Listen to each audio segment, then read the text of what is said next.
লা ইরোনা। তার ফুপিয়ে ফুপিয়ে কান্নার শব্দে শিউরে উঠবেন আপনিও। যে নিজ হাতে পানিতে ডুবিয়ে হত্যা করেছে তারই সন্তানকে। এমনকি সে কেড়ে নিয়ে যেতে পারে আপনার আদরের সন্তানটিকেও।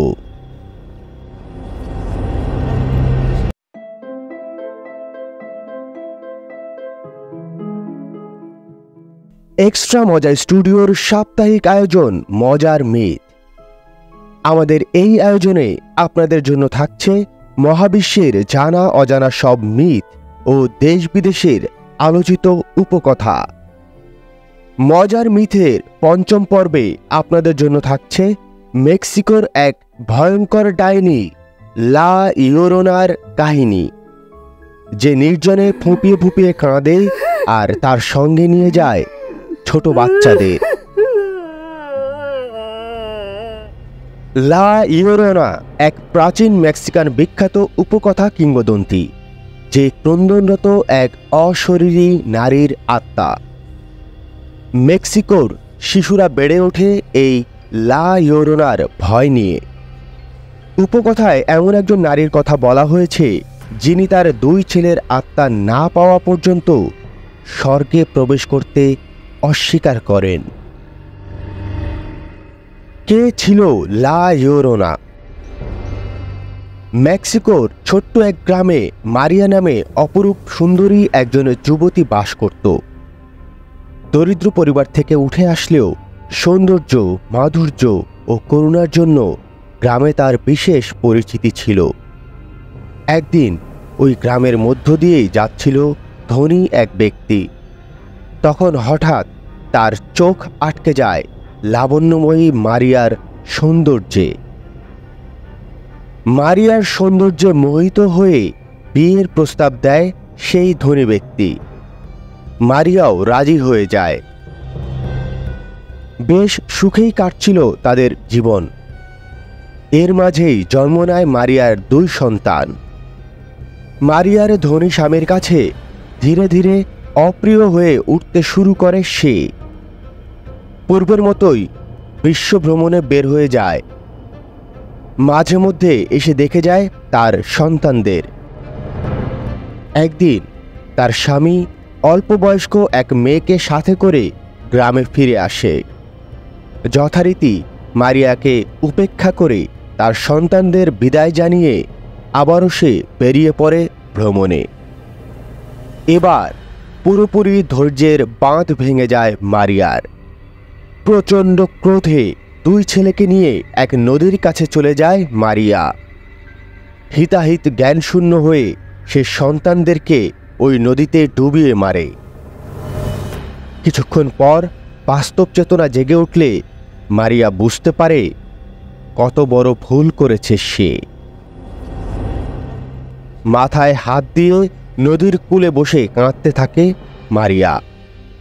এ কথা জানতে পেরে রাগান্বিত স্বামী সাফ জানিয়ে দেয়, সন্তানদের না পেলে সে মারিয়ার সাথে সংসার করবে না।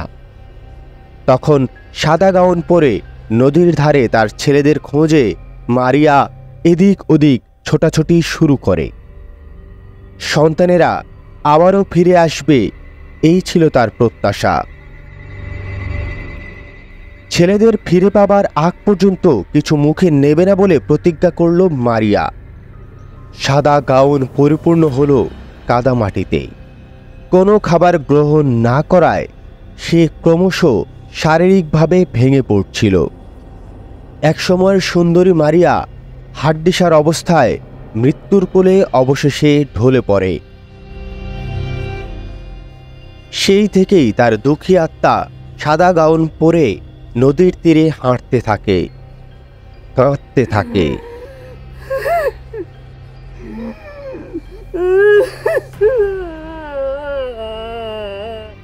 আর চিৎকার করে বলতে থাকে,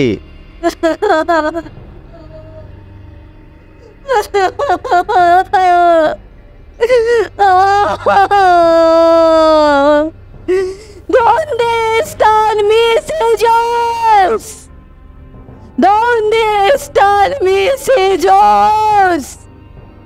যার অর্থ আমার ছেলেরা কোথায়। মারিয়াকে কেন লা ইয়োরোনা বলা হয়? লা ইয়োরোনা শব্দটি এসেছে আমেরিকান স্প্যানিশ ভাষা থেকে, যার অর্থ ক্রন্দনরত নারী। লোককথা অনুসারে তার কান্না কানে এলে উল্টো ছুটতে হবে, নইলে তা মৃত্যু ডেকে আনতে পারে। তার কান্নার শব্দ কাছাকাছি শোনা গেলে বাস্তবিক অর্থে সে অনেক দূরে আছে, আর কান্নার শব্দ ক্ষীণ শোনা যাওয়ার মানে হচ্ছে সে খুব কাছাকাছি আছে।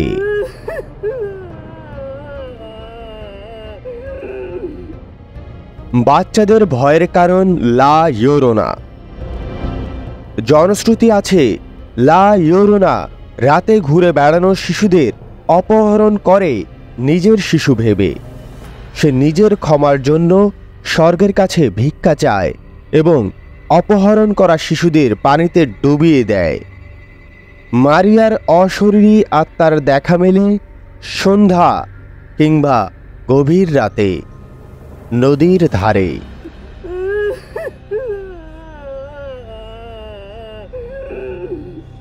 নদীর ধারে কারো কান্না শুনে ছুটে যাওয়ার আগে একবার ভেবে নেবেন, হতে পারে সেটা লা ইয়োরোনার কান্নার শব্দ।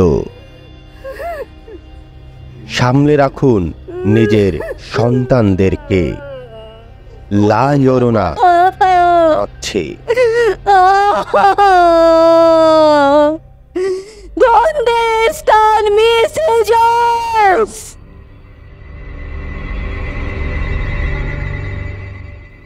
এমন আরও উপকথা এবং বিশ্বের দারুণ সব মিথ জানতে চোখ রাখুন প্রতি রবিবার রাত 9:30 শুধুমাত্র এক্সট্রা মজা স্টুডিওতে।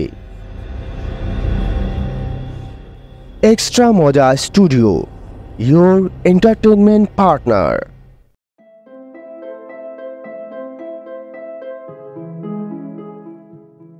এক্সট্রা মজা স্টুডিওর সাপ্তাহিক আয়োজন মজার মিথ। আমাদের এই আয়োজনে আপনাদের জন্য থাকছে মহাবিশ্বের জানা অজানা সব মিথ ও দেশ বিদেশের আলোচিত উপকথা।